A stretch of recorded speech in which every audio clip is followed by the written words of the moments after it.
What's up, everybody? It's Russ Croxton. I'm here to talk to you guys about Pokemon Diamond and Pearl series, Gen 4. Did I like it? No. And why am I doing this video? Because Insane Game Freak said I can make a rant just like him. What didn't I like about it? It was way too freaking long. Why they did that? I'm mad at them for it. They never said anything, you know, it was just really, really long.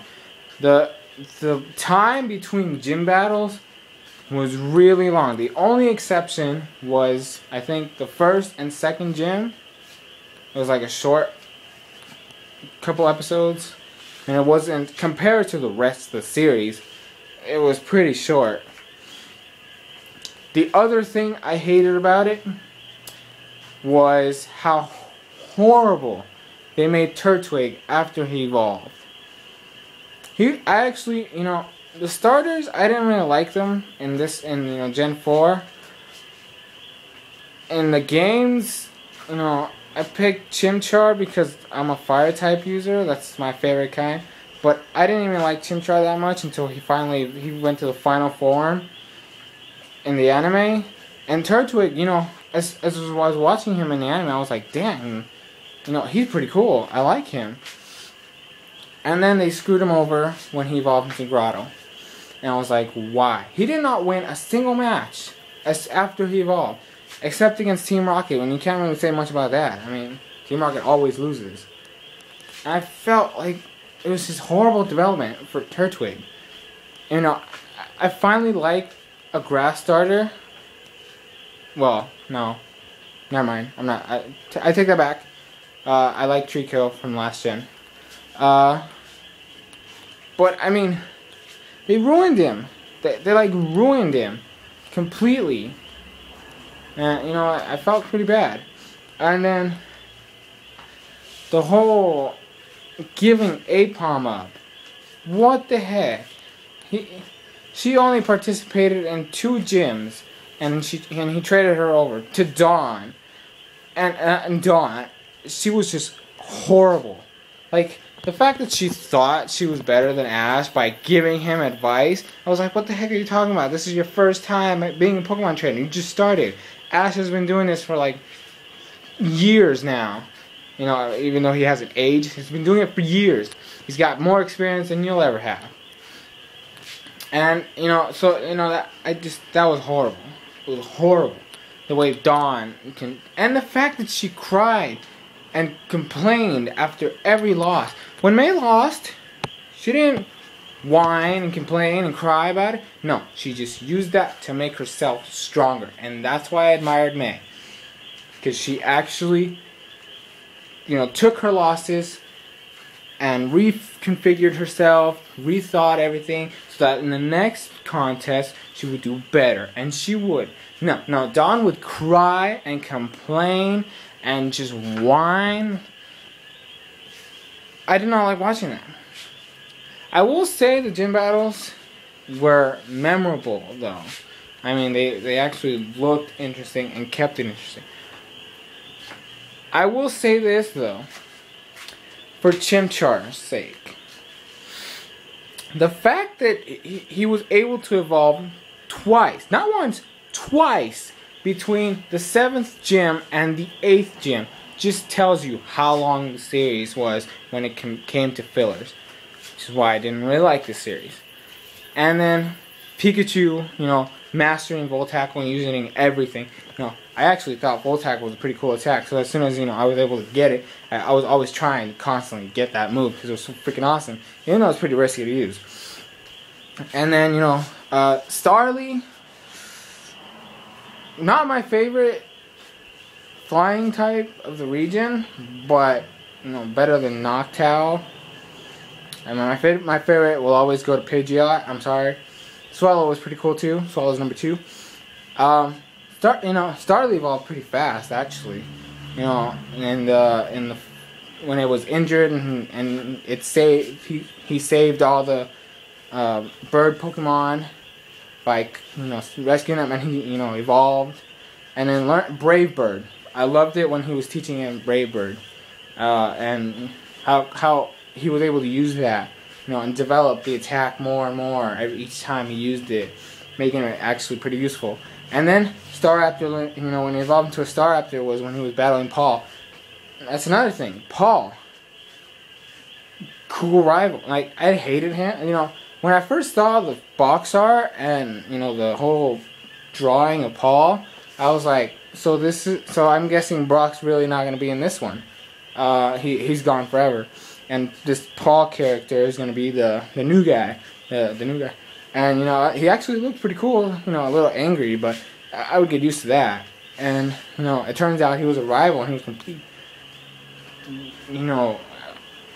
Asked to everybody, like literally everybody, and except for the adults, he had respect for adults. But even his brother, who was older than him, he didn't care. He told him straight up what was up. And his attitude towards Ash and his way of training. Everybody has their style of training. I don't know why he has to, counter against every single other way that's different from his tactics. But whatever. But I mean, I did like him as a rival. It actually pushed Ash to his limits. The fact that Ash lost to him every time they battled was a little too much. I mean, I would have expected 2 losses, maybe 3, and then Ash would finally throw him over, or at least do something. The fact that the 6-on-6 was the total beatdown, Ash only took it down 2. I was like, what the heck? What? How is that even possible? But I did like the variety that Paul had when it came to his Pokemon. He didn't use the same ones ever. Like he kept, except for Elekid all the way to Electivire, he kept constantly switching his teams. So we actually got to see a lot of Pokemon involved in this series, and have them as main Pokemon. He used Pokemon from previous gens, and he used ones from 4th gen. So I was like, yeah, this guy actually knows what he's doing. He's catching different Pokemon, training different ones, and they're all getting some screen time. So I was pretty excited about that. I like the fact of how they used abilities in this one. Like, they used a lot of abilities. You actually got to see them working in last. Pikachu static. You actually got to see that in action a little bit more. And Elekid's static and Motor Drive when he evolved to Electivire, and how he was able to gain that speed and make himself faster. Chimchar's Blaze was the main ability in the series. Every time that Chimchar was about to lose, he would go Blaze and just kick everybody's butt. Just win every time. And then there was the Empoleon with his thing. What was that one ability? Torrent, yeah. And what else was there? There was. I mean, you just saw a lot. I was pretty excited about that. It really was cool though. And but besides that, and the gym battles and the league matches were actually pretty cool. I liked how Ash made it all the way to top 4 this time, even though he lost to Latios and a Darkrai. I mean, he beat Darkrai, but he lost to Latios. So I was like, why would you give this random trainer 2 legendary Pokemon in the anime? I mean, they've only been, shown wild or in the movies, but they're still wild. You've never actually seen one being trained by a human person.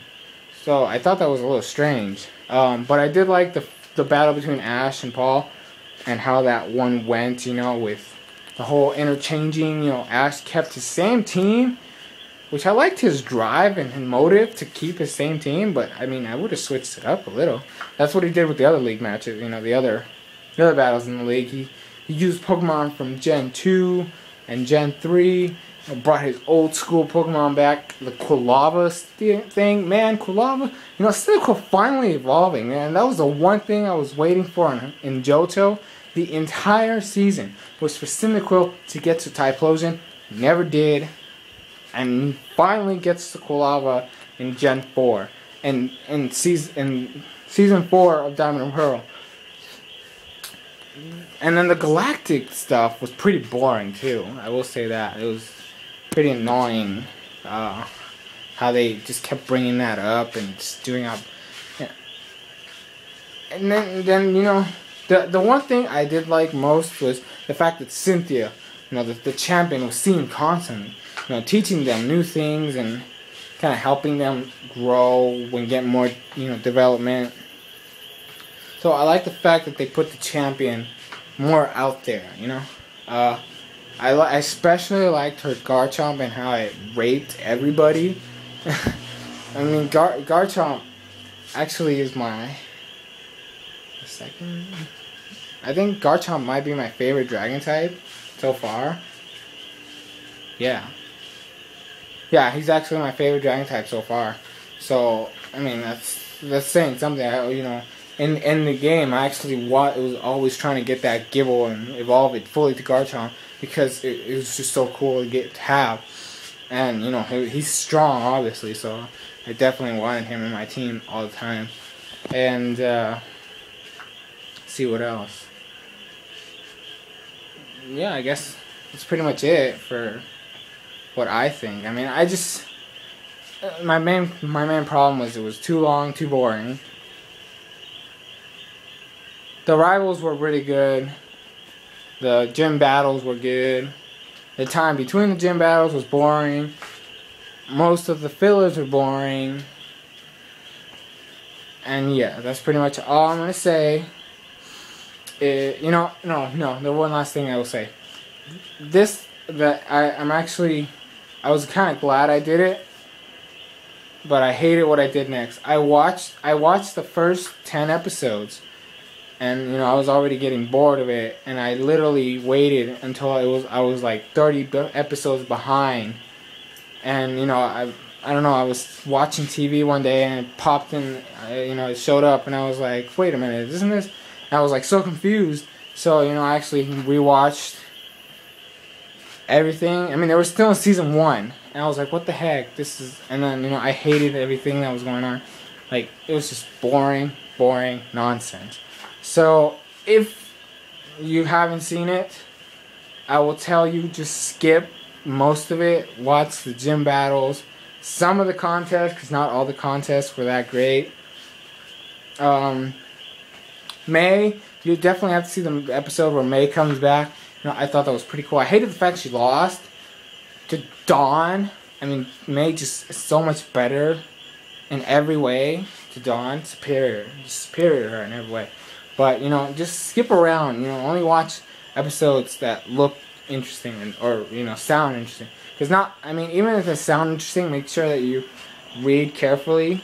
Because though the title sounds interesting, it's probably not going to be interesting. But yeah, that's all I'm going to say on Diamond and Pearl. If you haven't watched it, like I said, just carefully look for certain episodes. Because not all of them are great. And yeah, this is Source Croxon. Catch you guys later.